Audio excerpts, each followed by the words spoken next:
I wonder if you've ever had that experience of reading a gospel passage and thinking, Jesus, what are you doing? I have. And today's gospel is one of those passages. It's uncomfortable. It jars. This was the first story that someone ever read about Jesus. I don't think we'd choose this one. Here's a desperate mother. Her daughter is desperately ill. She cries out to Jesus. What does he do? Nothing. He ignores her. The disciples, meanwhile, have had enough. Send her away, they say. She's making a nuisance of herself. When Jesus finally speaks, it's not in the way we might hope. I was sent only to the lost sheep of Israel, he says. And then the line comes that really catches in the throat. The comparison with the dogs. Doesn't sound like the Jesus we know. Jesus who welcomed children, who touched people that no one else would touch, who crossed boundaries, who ate with outsiders. So what's going on? Well, I think the rest of today's readings help us to answer that question, because they're all asking the same thing. Who belongs? Who gets to be on the inside? And who gets left on the outside? Isaiah takes us right back to God's heart for his people. Israel has been chosen by God, but they weren't chosen because they were better than everybody else. They were chosen for a purpose. They were called to become a blessing to the nations, to be the people through whom everyone else would come to know God. Listen to those extraordinary words. My house shall be called a house of prayer for all people. Not just Israel, not just the religious, not just the respectable, all people. God even says, I will gather still others. His family was always intended to grow. And Paul picks up exactly the same theme. He reminds the Roman Christians that there was a time when they were the outsiders. The Gentiles were part of God's covenant people. But through Christ, the door has been opened. That's not because they've earned it, but because of his grace. And then Paul says something I absolutely love.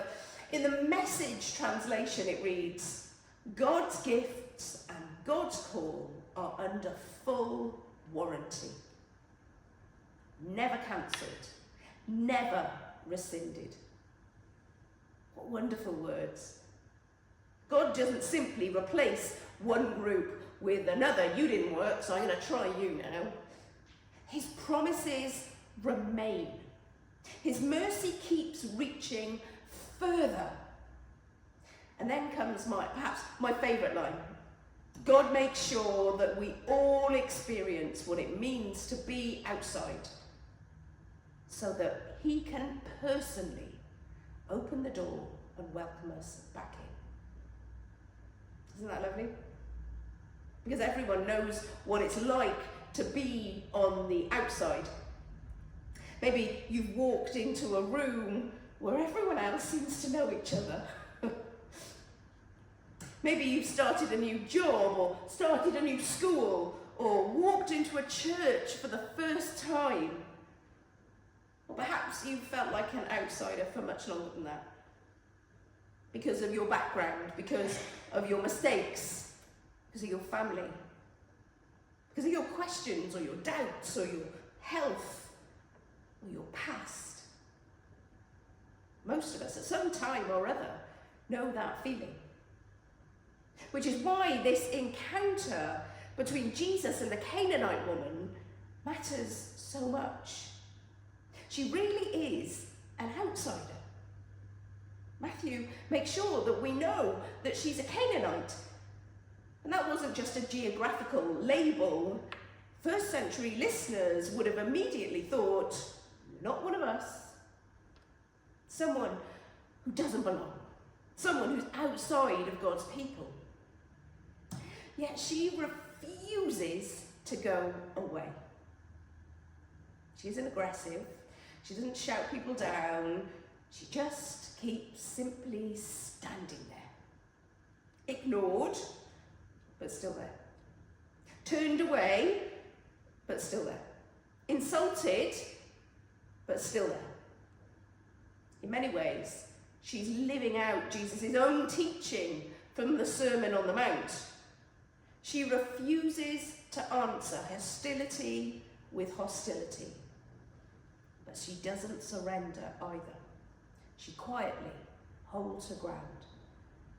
And then she says something extraordinary. Even the dogs eat the crumbs that fall from the master's table. It's almost as if she's saying, Jesus, I know your mission is to Israel. I know the bread belongs first at this table. But I've seen what happens wherever you go. And there's always more than enough. And she's right. This is the Jesus who fed 5,000 people.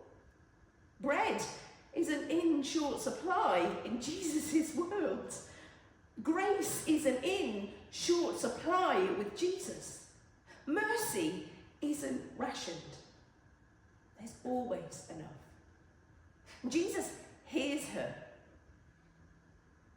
Jesus humbles himself as he listens. He commends her faith, and her daughter is healed. You know, I don't think this story is ultimately about excluding someone.